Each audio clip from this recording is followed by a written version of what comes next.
Pemirsa, dampak dari guncangan gempa yang terjadi Selasa pagi di Laut Barat Daya Nusa Dua Badung juga berdampak di Kabupaten Buleleng. Data BPBD menunjukkan 2 rumah semi permanen di kawasan Kubu Tambahan dan Busung Biu rusak parah.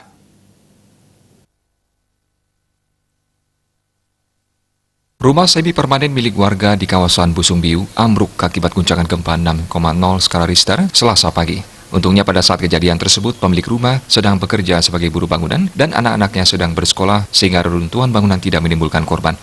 Kerusakan yang diakibatkan oleh guncangan gempa tersebut mengakibatkan tembok rumah bagian belakang roboh dan juga atap rumah yang ambruk. Bangunan rumah yang sudah lama dan tidak berbeton menjadikan kerusakan semakin besar. Diperkirakan akibat kejadian tersebut, pemilik rumah mengalami kerugian sekitar 20 juta rupiah.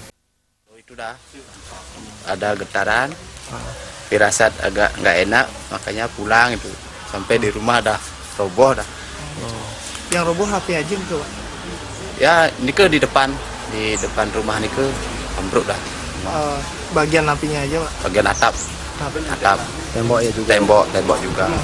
Terasa keras nggak getarannya di sini? Keras. Keras ya. Pada semua dah pada lari getarannya, termasuk keras juga. Di rumah ada siapa aja tadi? Sepi ya? Sepi, mumpung di rumahnya ada ibunya saja juga.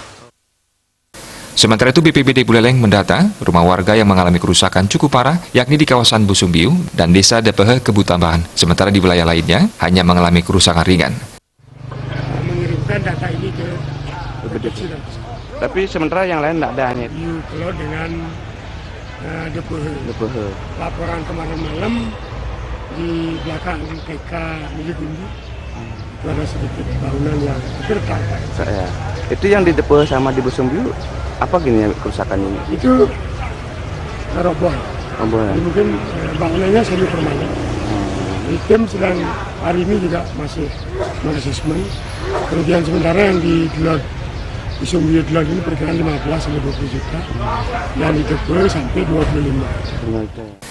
Kedepan BPBD Buleleng akan menginventarisir kerusakan yang terjadi guna diusulkan untuk diberikan bantuan oleh pemerintah. Komang Yuda, Bali TV.